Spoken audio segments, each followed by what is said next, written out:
It's quite a long title, this here, really. I'd looked at a lot of the slides. One thing I hadn't checked was the title, but actually the real core thing is about how we can use some of the new technology like AI and threat management to enhance what we do and make ourselves more productive rather than see it as an either or. So that's one of the things I'm going to talk about. One of the core things behind this and where AI is one of the elements is we have been going through, probably for the last 10 years, yes, accelerated by the pandemic, but happening before that, digital transformation, as we are really becoming, everything's becoming connected to the world. So there's almost nothing that you do now that doesn't some way rely on technology. I even, a very bad investment that owned a pub for like 4 years with my brother. Worst financial decision I ever made. But even there we were digitally connected because you took payments online.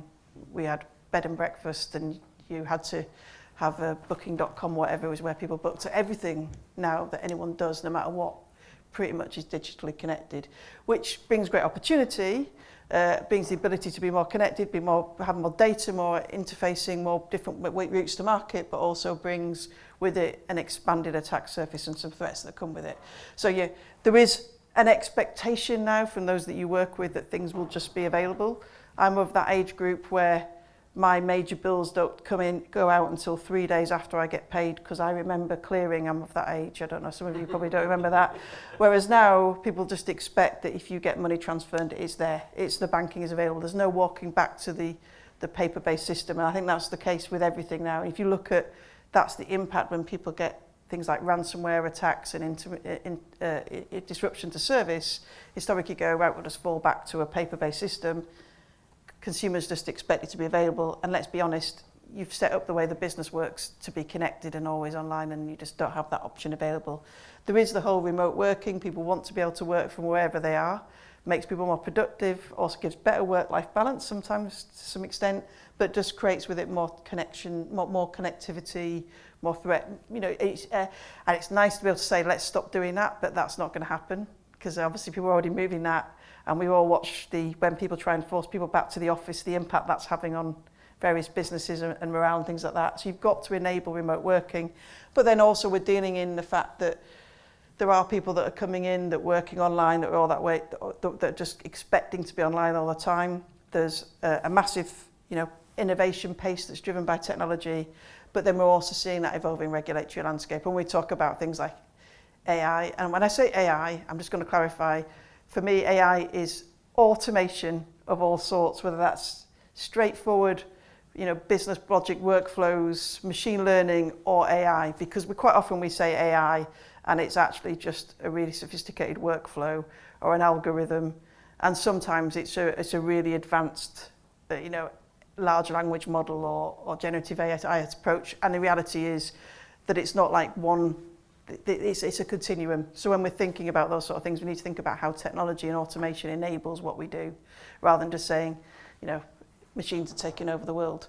But people are thinking about that regulatory landscape from that perspective, but it's happening across the board. And we've got things like the DORA regulation coming. There's a whole, regulatory landscape that we're working. I just want to set that theme before we start talking about things like that. And if you actually look at how we've gone over the last 20, 30 years, is almost a history of my career to some extent, but effectively we've moved on as we've gone through the different digital transformation, the way that we've been on the way we talked about Industry 3.0 and now we're talking about Industry 4.0.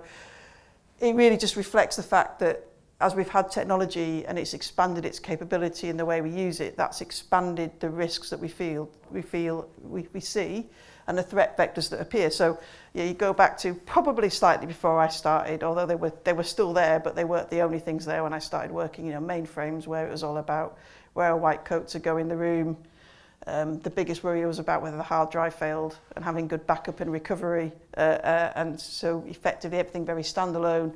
Then, personal office computing, probably this is where I started working really, where you started to have local area networks, you had, internet access for the early days. Quite often users at home were still dial-up, but businesses were connected, and a term you never hear anymore, extranets, which was the connecting of one business to another, but I just wanted to show my age by putting that in there. But effectively you see that coming in, and then people started to then get ubiquitous broadband, which then led to mass viruses and worms because as broadband rolled out, there was definitely a trail that you'd see broadband roll out in a country, you'd see a massive spike of mass malware because no one put any security on their computers, and then they'd realise and then they'd start to put security on the computers. When I say no one, most people. And so therefore you're all about antivirus and access control, and then we had the dot-com boom and, arguably proper Web 1 where you probably had the web come out and, everyone getting remote access into ubiquitous internet, the sort of rise of Citrix and those sort of times. It's where a lot of actually the mindset of where we still sit in security started with like endpoint security, firewalls, virtual private networks, intrusion prevention systems, encryption, all about botnets and DDoS. In reality, very important things we need, and quite often still a core part of what we do today, and quite often our mindset can still sometimes be in that dot-com boom attitude to the perimeter-based security world, so to speak, which is our perimeters have moved as we moved on. Then we go into the rise of cloud and online services, almost like Web 2, where consumerization, probably the most disruptive piece of hardware ever released. First of all, the Apple iPhone in 2007, and secondly, the iPad in 2010. I would argue the most disruptive pieces of technology, because there were devices that allowed you to have remote access. There's the BlackBerry and all that control. It was all very controlled.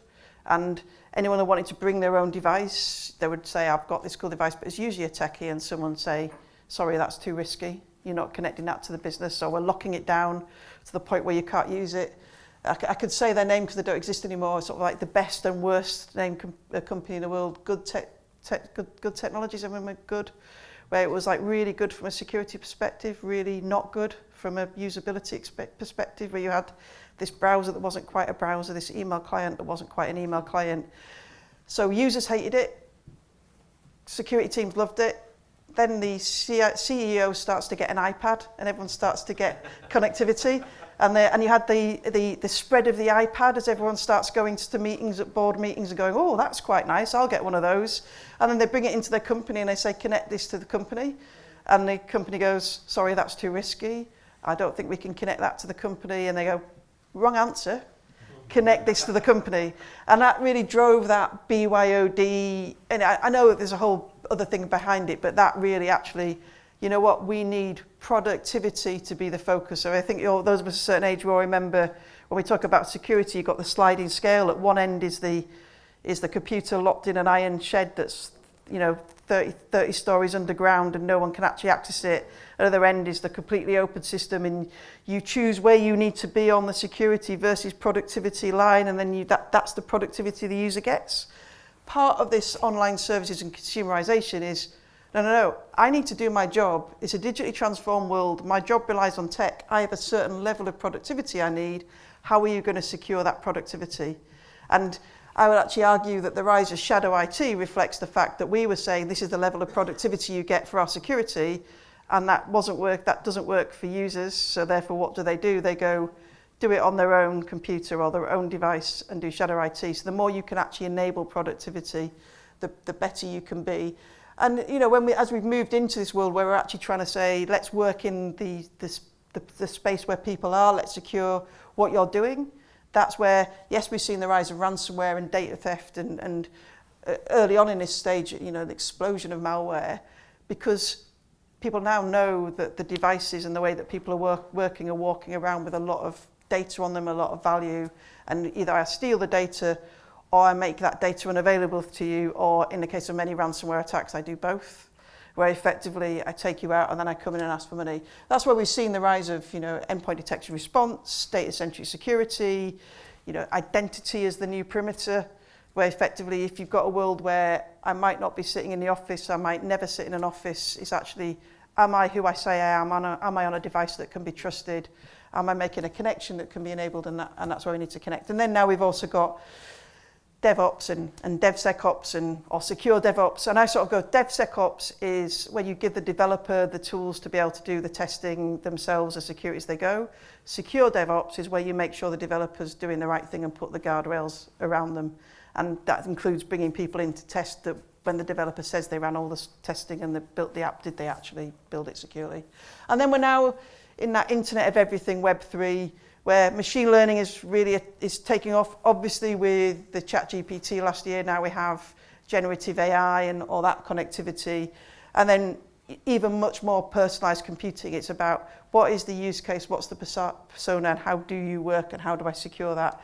And manipulation of data when we're starting to make decisions based upon AI and machine learning. We've really got to think about the integrity and the provenance of the data that we use, because if you've got bad data and you're then making decisions based upon that, that puts you in a bad place. So as an attacker, I've got a motivation to go after that.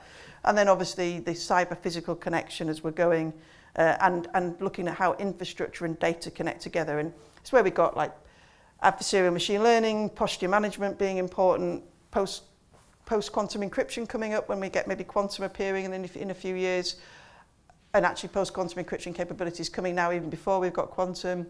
But the key thing being here now is, again, being more flexible and engaged. Now, as we've gone along this journey, none of the old threats have gone away.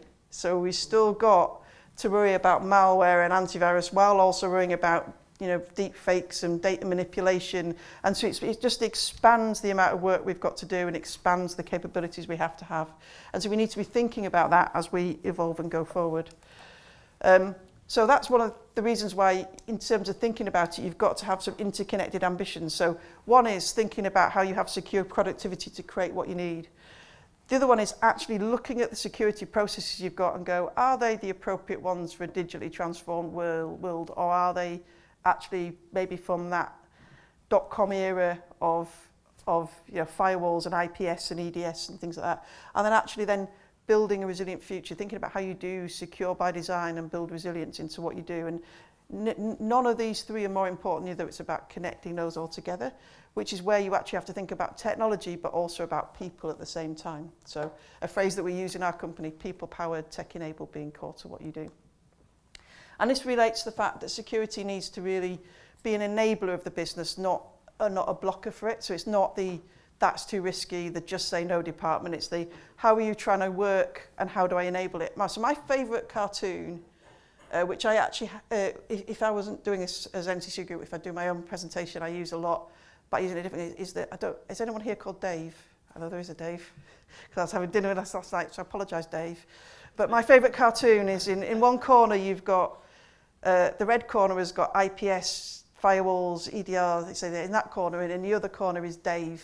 And it's like Dave's like the big guy with it, he says like user error on the top of it, and everyone goes, oh, look at how stupid Dave breaks all our great technology that we've got.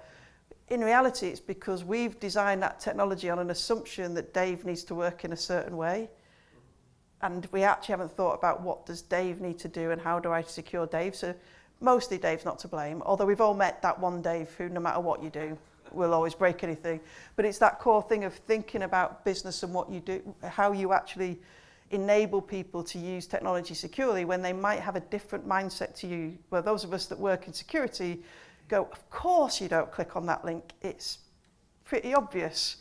Whereas actually, I'm really busy, I've got the deadline, I've got something coming up, and that link comes up, maybe I click on it. And so if you actually think about where we are with digital transformation, you have a market transformation that happens. So, you create new capabilities, you get new entrants to the market, that creates a business pressure. The business needs to transform, they have to adapt to survive. If they don't, maybe that's being more digital, maybe that is using more machine learning and chat bots or large language models, whatever it is, to gain with customers. But they have to do that because they've maybe got some digital entrants that are creating some threats. When that business transformation happened without IT, that's when you got shadow IT. But then we've been on the last few years that journey where IT is now transformed, where you have got mobile, cloud, adaptive technology. And then sometimes security is changed and sometimes it's going, well, no, you can't do it that way. And actually what we need to do is we need to adapt to support the business need. And when you see this working well is when the security team are a consultant, an advisor, and enabler to the business. So it also doesn't work well when the business goes, oh, we'll do all the opportunity, we'll focus on the market and the business and the digital, and we'll not worry about the threat. We'll just not worry about the cyber threat. And then we'll go, oh, those awful security people keep telling me that if I do this, that's going to cost me an extra 20 grand to put that security in, for the reward I want. And we need to get to that mindset going, yes, but if you spend that 20 grand, you unlock the ability of doing whatever it is you want to do, whether it's an online presence or an AI environment, but you put some mitigations into the threats to allow you to maximize the opportunity. I don't think we're quite there yet. I think we've got some businesses that think that way, and we've got other businesses where they still see cyber and tech as the sort of, that's the thing that IT people do, whether we actually get to that point where security is named the business. And if you think about AI and automation, yes, they're big threats, but actually if we use them right, you can use them to enable security and resilience. There is almost no endpoint security technology you can buy now that does not use machine learning. So if you see someone in endpoint technology and they say, we use machine learning, we're different to everybody else. No, you're not. Everybody does it. It's about the sophistication, how they automate and how they work with it. But actually, so it's looking at how do we see AI and automation also as something we need to manage and control, but also as something that can help us to do what we need to do and get better. Particularly where we do have pressure and burnout happening. So they're frequently listed as the reasons why cybersecurity professionals leave their jobs. 70% feel overworked.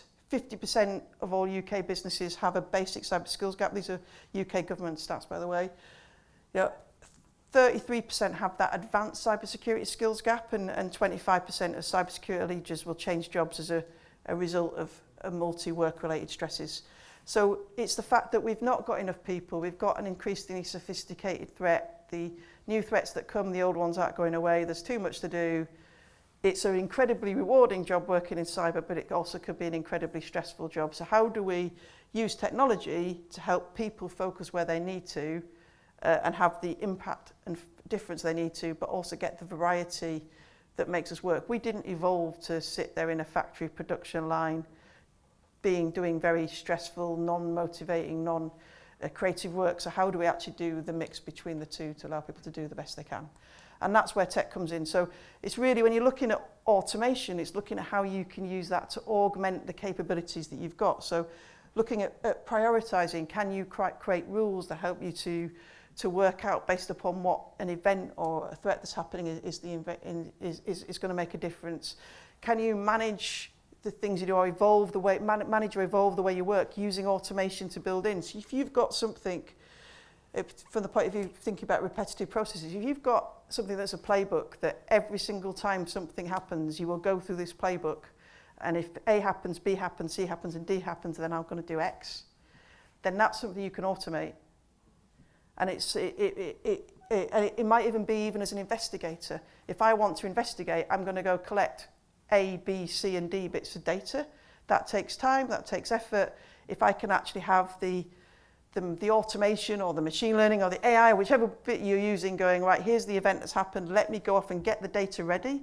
So when you go to investigate, the data's all there and you can spend the time actually making those patterns and those matching. So it's basically how can you augment people and enable them to deliver what you need, and effectively then adapting to emerging technologies and threats. And so using the technology to help become more reflective and adapting. So it's about having agile processes, evolving the way that we work, managing the way that we engage, to make sure that the technology is there to allow people to use their creativity and their insights and their expertise and wisdom to make work. And what we've got to do then is manage and evolve the way we work to make sure that we're still giving junior people that are coming in the expertise and the experience they need to build up, but using the automation to make it less soul destroying. I think for junior analysts, I think the average term time is like 14 months before they leave. That you get like 10% of them will go on and have a great career, and 90% of them will go, I'm out.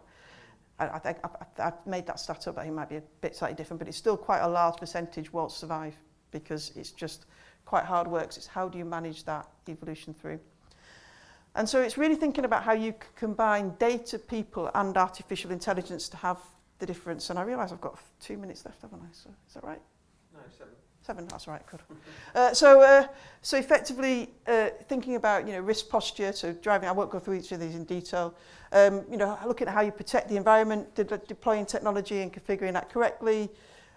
Optimizing the signal. All these things where you can use artificial intelligence or AI type capability to do things like optimize the signal and detect events. To take any threat intelligence you provide, maybe give some actual insights to help you think about automation and having intelligent workflows to increase that speed of response and prevent burnout, which is really important. But then very important as well is having that human expertise to provide that business context and human insights. Quite often as human beings, we will spot patterns that a machine just can't do.